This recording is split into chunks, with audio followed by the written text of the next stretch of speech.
Banyak sekali pertanyaan yang sudah masuk ke kolom komentar sosial media Islam itu indah. Maka dari itu sekarang kita masuk ke segmen Tanya Dong Ustadz. Kami semua tanya dong Ustadz. Masya Allah, tabarakallah, makasih banyak kepada semua nih pencinta Islam itu indah. Alhamdulillah. Penonton setia Islam itu indah. Alhamdulillah. Bahkan lebih hebatnya lagi, Apa itu, mereka Ustadz? terlibat dalam Islam itu indah dengan mengirimkan pertanyaan-pertanyaan. Oh, ada interaksi antara jamaah dan Iya. juga Kira-kira acara Islam itu indah. Mega Mama Tama. Mega Ustadz, tapi kita baca pilih dua aja Ustadz. Ini Dua insya saja, Allah yang mewakili pertanyaan yang lain insya Allah. Bismillahirrahmanirrahim, langsung Ustadz. Dari hamba Allah. Assalamualaikum Ustadz, izin bertanya. Bagaimana jika punya suami tidak pernah menafkahi dari awal nikah hingga sekarang? 23 tahun Ustadz lamanya. Tidak pernah sholat, kalaupun diajak dia kesinggung dan marah. Setiap tahun pun dia bikin masalah. Saya sudah menerima lillahi ta'ala. Tapi dia selalu penuh amarah Ustadz. Sekarang dia sedang sakit stroke.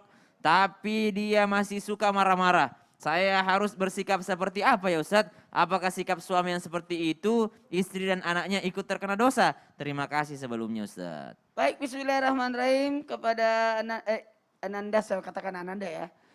Soalnya gini, yang namanya pernikahan itu, nih. Kok bisa Ananda Ustadz, pernikahannya udah 23 Oh, tahun. 23 tahun. Ya Ananda siapapun, termasuk Ustaz Samla. Iya betul Ustadz. Nah, membalas keburukan dengan kebaikan. Sepanjang status pernikahan itu belum terputus, sepanjang tetap jadi istri, sepanjang itu tetap taat kepada suami. Maka istri yang bersabar terhadap suami akan mendapatkan balasan pahala seperti pahala Ratu Asia. Ratu Asia bagaimana pahalanya? Dibangunkan satu istana di surga. Sikap yang paling utama bagi seorang muslim adalah membalas keburukan dengan kebaikan. Itulah yang namanya ihsan. Apalagi namanya istri. Istri itu mendoakan, istri itu mengingatkan, istri itu membantu. Itulah gunanya istri. Makanya kalau berbicara tentang yang namanya istri solehah itu akan dipersilakan masuk surga di pintu mana dia suka. Maka tolaklah kejahatan itu dengan cara yang baik. Maka tiba-tiba ada orang di antara kamu, di antara yang permusuhan itu seolah-olah telah menjadi teman yang sangat setia. Ini dalam Al-Quran surah Al-Fusilat ayat 34. Lalu, mohon maaf. Kalau ada yang seperti ini, dia kasar, dia caci maki. Sebenarnya nggak usah dibalas. Kalau kita membalas, apa bedanya kita dengan dia? Balaslah dengan kesabaran. Mohon maaf ya, apalagi kalau suami sendiri. Sebaiknya, untungnya ini saya salut karena tidak ditulis namanya. Hamba Allah saja. Hamba Allah. Karena kenapa? Sama dengan mengumbar aib keluarga. Menjaga nama baik. Ya, Ustaz, pertanyaan yang kedua Ustaz. Pertanyaan yang kedua. Assalamualaikum warahmatullahi wabarakatuh. Ustaz, bagaimana menebus dosa saya? Kemarin saya emosi besar lagi kepada ibu saya lagi. Saya kenapa? Karena saya katanya karena ibu saya telah menjodohkan saya tanpa seizin saya. Saya akui, saya khilaf, langsung emosi, marahin ibu saya. Aduh, tidak enak juga baca ini. Saya nangis dan sekarang nyesal karena ibu saya dirawat di rumah sakit. Belum sadarkah diri saya setelah saya marahin ibu. Sekarang saya harus apa Ustadz?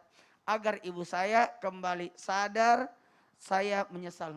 Innalillahi wa inna ilaihi rajiun. Jadi subhanallah, Mbak ini pernah marah kepada ibundanya sampai ibunya itu saking sakit hatinya dimarahin oleh anaknya sampai tidak sadarkan diri Ustaz, sampai masuk rumah sakit dan sampai sekarang belum sadarkan diri. Apa yang harus dilakukan sang anak? Ketahuilah orang yang tidak sadarkan diri itu bisa jadi indera pendengarannya masih mendengarkan. Semangatin ibu, ucapkan di telinga ibu ucapan-ucapan yang baik seperti permintaan maaf, seperti penyesalan, perdengarkan kepada ibunda bahwa Anda ingin menjadi anak yang soleh ataupun menjadi anak yang solehah di telinga ibu dan bacakan Al-Quran, ayat-ayat Al-Quran di telinga ibu. Insya Allah indera pendengarannya masih mendengarkan. Dari beberapa yang kami pelajari, yang kami dengarkan dari para peneliti bahwa orang yang koma itu masih mendengarkan telinganya. Maka subhanallah minta maaf dengan setulus-tulusnya setelah minta maaf kepada ibunda, lalu minta maaf kepada Allah Subhanahu wa ta'ala karena telah menjadi bagian daripada kedurhakaan seorang anak terhadap orang orang tuanya. Teman-teman sekalian, betapapun emosinya kita, betapapun marahnya kita tetap tidak boleh bernada lebih tinggi daripada orang tua kita. Betapapun marahnya kita, betapapun buruknya kelakuan orang tua kita, jangan pernah kita bernada lebih tinggi daripada mereka. Karena ketika kita melawan mereka bukan berarti kita melawan orang tua kita, tapi kita sedang melawan Allah Subhanahu wa taala. Kenapa? Karena Allah yang meminta kita untuk menjadi anak yang soleh untuk orang-orang tua kita. Bukan kita melawan mereka. Kalau melawan orang tua kita, kita sanggup sebagai anak. Kita lebih kuat dari mereka, kita lebih berpendidikan daripada mereka, tapi ketika kita melawannya berarti kita sedang melawan Allah Subhanahu wa taala. Minta maaflah di telinganya. Mudah-mudahan beliau mendengarkan dan Allah juga mendengarkan permintaan maaf kita, pertaubatan kita insya Allah. Doakan terus. Amin ya rabbal alamin.